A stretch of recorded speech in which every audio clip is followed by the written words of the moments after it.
Ay, ito ang huling araw ng pananatili ko sa accommodation at syempre gabi pa lang nakapaghanda na kami ng aming mga gamit at yung kasama dito, yan si Byong, nakapag-prepare na rin siya. Kailangan balutin ng cellophane pala guys ang maleta para hindi mabuksan sa airport Kaya naman ayan, ako'y lalabas na at lalabas ko na yung mga gamit namin dahil yung driver naman ay masungit.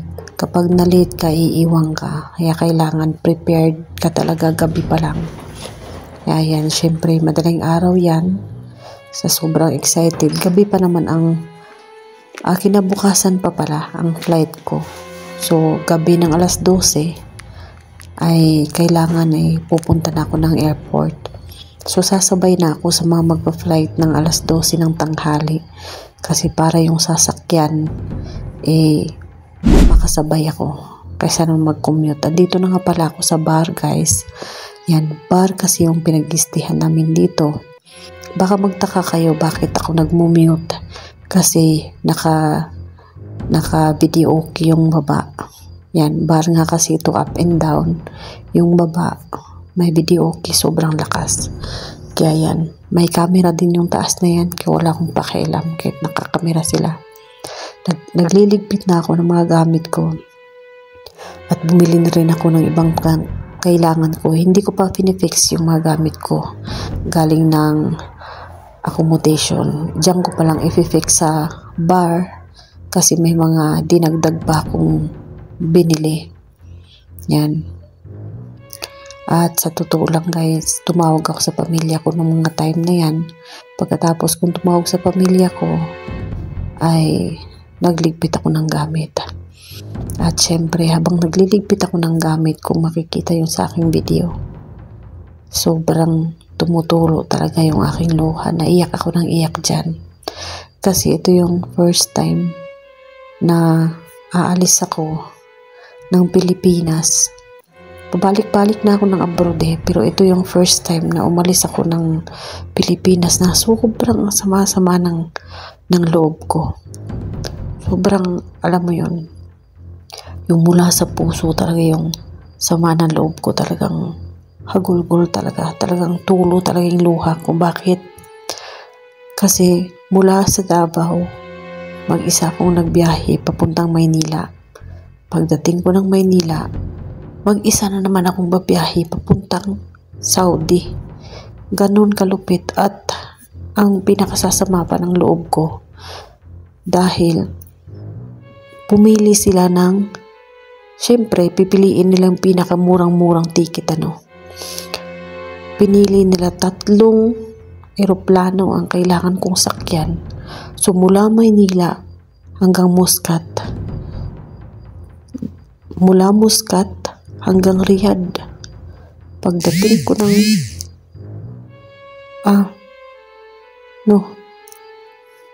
mula Manila to Muscat, then Muscat to Dammam. Yan. Yung iba Riyadh lang, bumaba na yung mga kasama ko sa Riyadh lang Ako pa Dammam pa. Yun, pa Dammam pa ako. Kaya yun. Pagdating ko ng Dammam, maghihintay pa ako ng 13 hours. So sa Muscat guys, nag-stop over ako doon. Nag-stay ako ng 7 hours. Pagdating ko ng Dammam, nag-stay na naman ako ng 13 hours. Mula sa gabi na yan, nang nagligpit ako. Mula madaling araw nang umalis ako sa accommodation hanggang dumating ako dyan sa bar. Hindi pa ako nakakain. So, sobrang busy ko at wala ako sa mood Hindi ko na na-prepare yung sarili ko. Hindi na ako nakakain. At yung oras na yan, habang naglilipit ako, walang-wala na talaga akong pera dyan. Pangkain ko ng hapunan. Walang-wala na. Yung may kapamilya akong nagbigay sa akin ng 500. Hindi ko na nagamit kasi last hour na nang sinend niya sa akin. Kailangan na akong ihatid pa airport. Kaya yung time na yan, gutom na talaga ako. hindi na ako nakakain gawa ng kailangan ko pang magpa-cash out sa GCash. Ayun, kailangan nandiyan na yung Grab. Kailangan ko nang pumunta ng airport. Ayun, sobrang iyak ako dyan sa sobrang sama ng loob ko. Sama ng loob ko.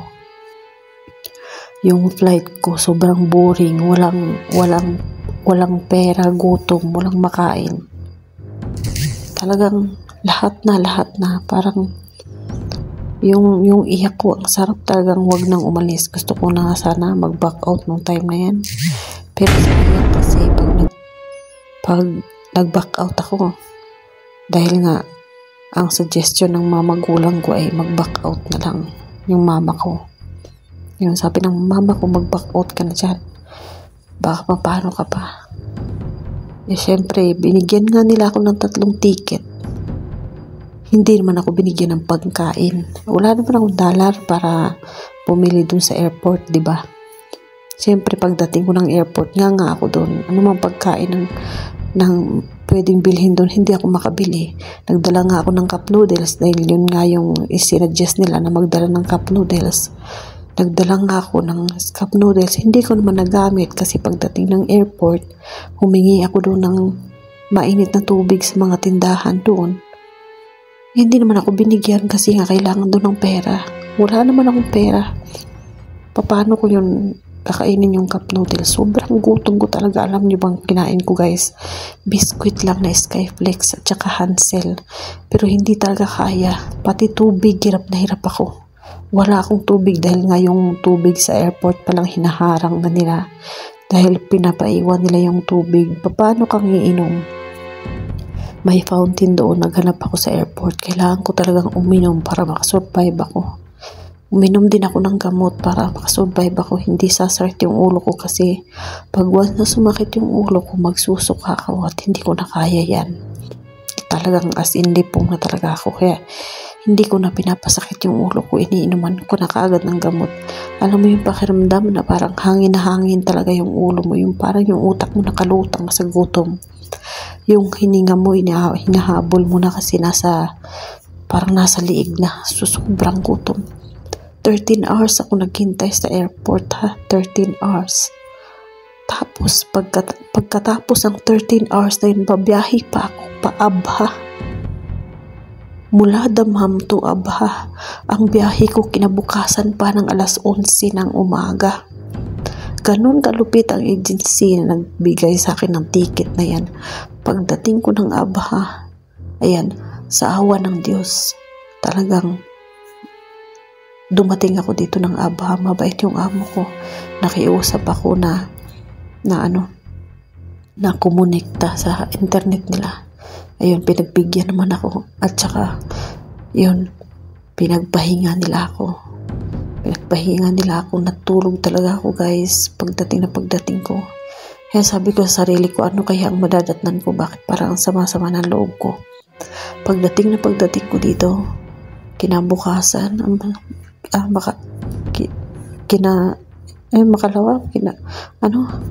yung kinabukasan na yun, nagtanong ako sa amo ko. Sabi ko, bakit yung ticket ko sobrang tagal ng flight ko, madam? Sabi niya sa akin, yung agency daw, binilan ako ng ticket na tatlong ticket. Supposed to be, pwede naman daw akong mag-Jeddah to Abha. Pero bakit ginawa daw nilang Dammam to Abha? Yun, the more daw na inikot-ikot ako ng eroplano, the more na tatlong ikot ang eroplano, the more na mas mura daw mas mura yung ticket. Kaya yun, naghanap sila ng ticket. Pwede man daw akong bilahan ng ticket, pero syempre yung agency daw ang naghanap ng ticket. Baka magtaka kayo dito, guys, na wala akong boses, kaya ako nag-mute kasi nga may video. Okay, ayun, nagsasabi po ako dito na sobrang sama-sama ng loob ko, na parang ayaw kong umalis. Ano kaya ang madadatnan ko doon? Bakit ganito yung pakiramdam ko? Yun, tumawag ako sa mga magulang ko. Ang suggest sa akin ay mag-back out. Sayang naman po yung pag-aasikaso ko ng aking mga medical, yung pagpapagod ko para makakuha ng panahon na makapag-flight. Ang dami namin dun sa accommodation na yun. Lahat kami naghihintay ng flight. Lahat kami hindi pa ganun pinalad. Yung iba nagkapinding-pinding pa sa medical nila. Tapos ako, dumating yung panahon na magpa-flight na ako. Ngayon pa ba ako back out? Kaya yun, talagang iginuho ko na. Tsaka ako naman guys ay talagang laban lang ako kahit na sobrang hirap. Habang nagbo-voice over nga po ako tumutuloy yung luha ko. Parang naalala ko kasi yung mga sakit na naranasan ko mga time na nagliligpit ako ng gamit. Kaya kailangan ko namang balutin din yung aking maleta para safe ang biyahe. Kaya yun, syempre, pag may dumadaan yung taga-office dyan, hindi ako nagpapalata na umiiyak ako, kaya nagkukunwari akong naggagalaw-galawan, para hindi ako mahalata na umiiyak ako. Pero dahil may camera yung bar na yan, kitang-kita ngayon nila ako kapag ako yung umiiyak at anong sinasabi ko, wala akong pakialam sa kanila. Basta, yan ang pakiramdam ko at naramdaman ko nung araw na ito, So, sobrang ang tagal kong na-edit ito guys, kaya humihingi po ako ng pasensya sa inyo mga ka-idol, Yung bag ko pala na parang sako, pangdagdag ko na lang yan kasi nga sumobra naman ang liit ng maleta ko. Marami pa pala akong kailangang bilhin. Kaya yun, na pumiling lang ako ng extra na bag para magkasya lahat. So yun mga ka-idol, ganun kahirap ang aking pinagdaanan. Kaya siguro sinerte ako. Pagdating ko naman dito ay mabait yung amo ko. Sana hindi lang sa umpisa mabait sila. Sana pagdating din ng ilang buwan hanggang sa matapos ako ng 2 taon dito ay mabait pa rin sila. Yun, pagdating sa trabaho may tiwala naman po ako sa sarili ko na kaya kong gawin at gampanan yung aking obligasyon. Maglinis ng bahay, tignan yung mga bata. Minsan naman hindi ako nagluluto. Yung amo ko naman, tinuturuan niya pa lang akong magluto sa ngayon. Yun, parang iba yung boses ko mga ka-idol, kasi parang parang sisipon ako. Kasi pagdating ko nga dito sa abroad ayun, sobrang ng bahay, alikabok. Siyempre, inalugad ko lahat, kaya nalanghap ko lahat ng mga alikabok. At yung laman pala ng mga bagahe ko na yan pala yung mga personal hygiene ko.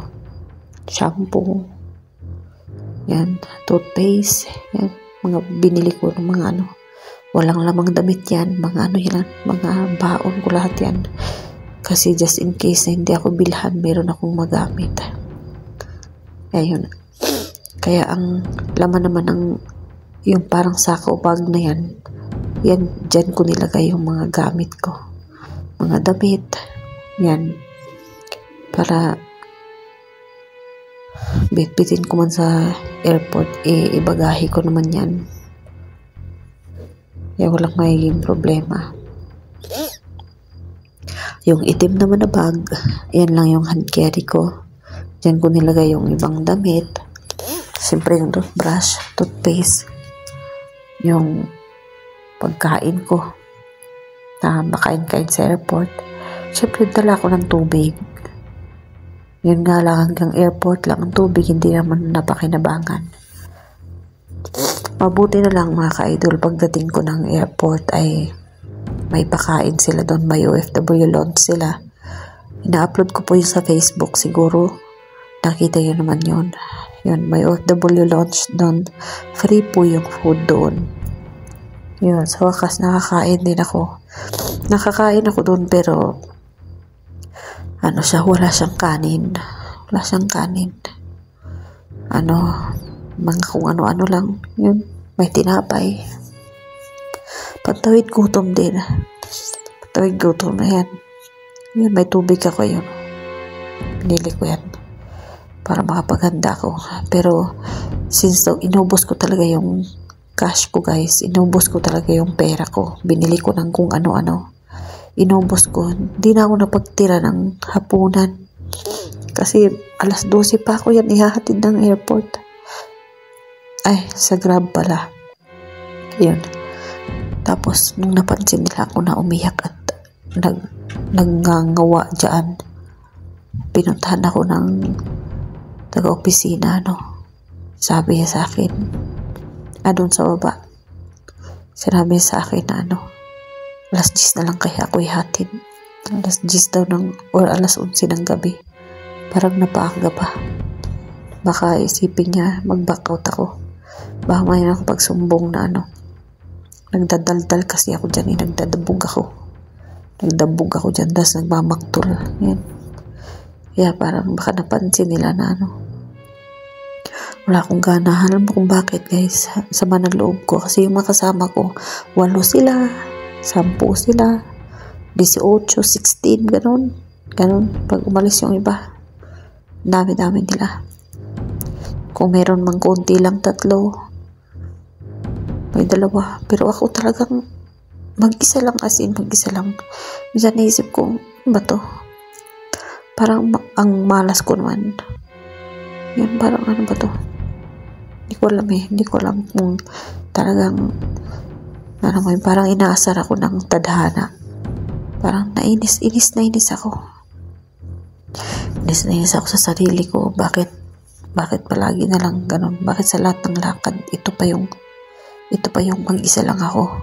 Tapos ito pa yung tatlong eroplano pa yung kailangan kong sakyan. Tapos ito din yung biyahe ko na sobrang haba ng stopover ko.